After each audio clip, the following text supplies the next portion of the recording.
All right, we have quite an interesting discussion this morning. Our topic, let me start with the topic before we go into the guest.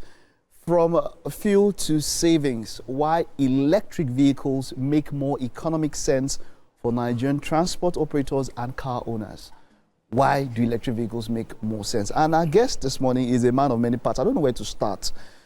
He holds a BSc in civil engineering, an MSc in water and environmental engineering, an MBA in business marketing.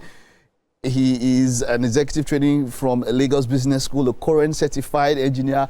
He has been in banking for God knows how long, and then he's moving into tech. He's also an author, man of many parts. He's also a friend of the house. Akin Bogun, it's great to have you. You are welcome. Thank you. Thank you much for having me again. The VP at Mobility, at Kore Mobility and Electronics and Energies. It's great to have you. Same here. You're welcome. Thank you. All right, so let's get straight into it. I had the pleasure of driving some EVs, of course, from Kore.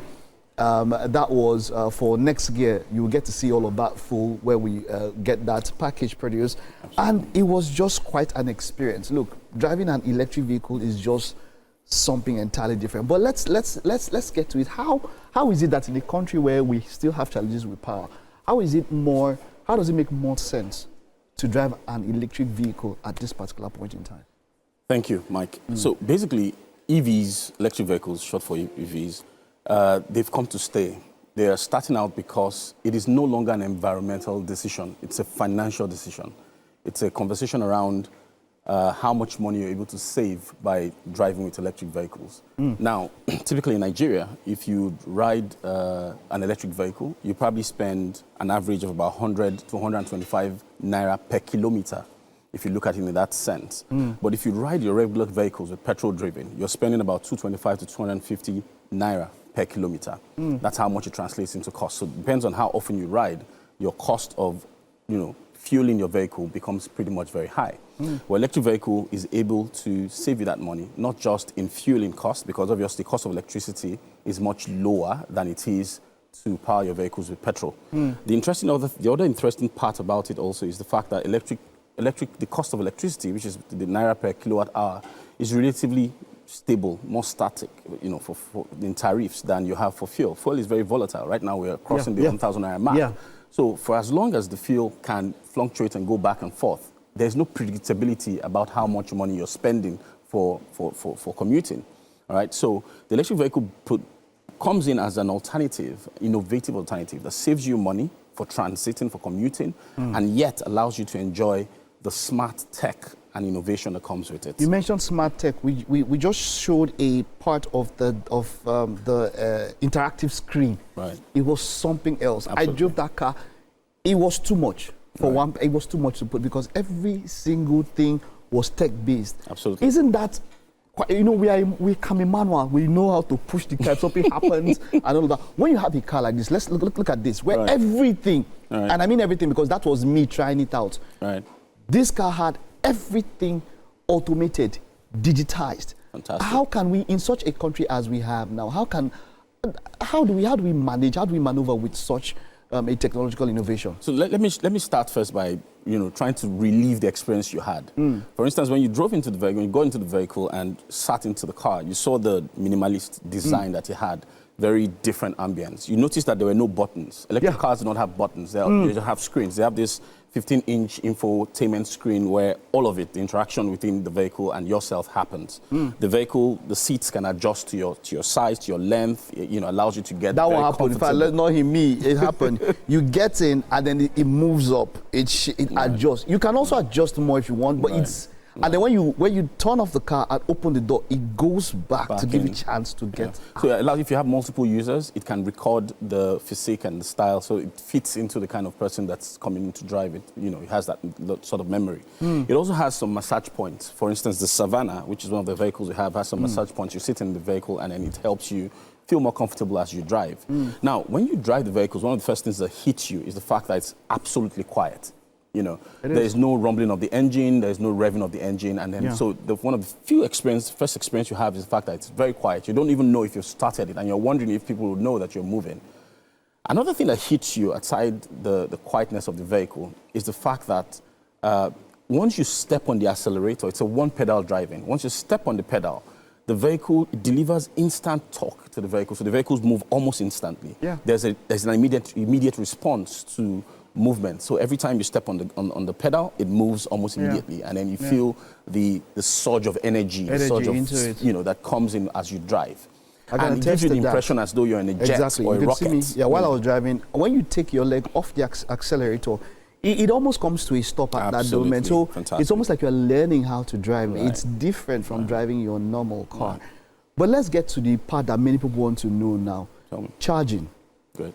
And I'm like, okay, so if a tank can take me to Ibadan or take me to Akure and back, if I travel to Akure and I don't have where to charge, and the car now lose this thing and just leave me on the road, I'll carry towing machine from Lagos to come and tow the car. What happens in such scenarios? One of the 4 different things that is bedeviling the adoption of electric vehicles in Nigeria is range anxiety.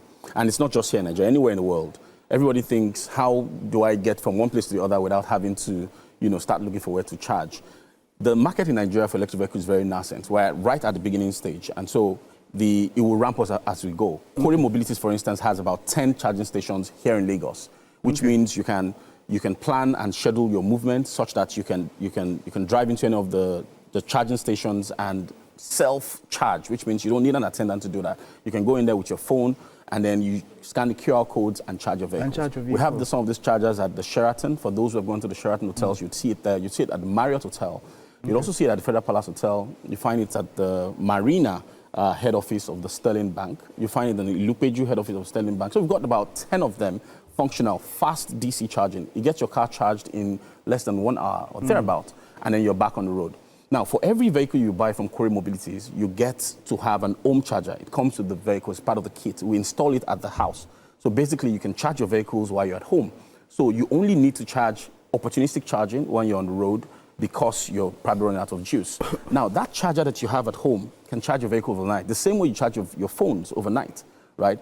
And the amount of electricity that is consumed for charging is just equivalent to about running your 2 ACs, two horsepower ACs for, say, 7 or 8 hours, which is just as much electricity that you need to move your vehicle. And that electricity is still far cheaper, roughly half of the cost that it would take for you to run your petrol vehicles.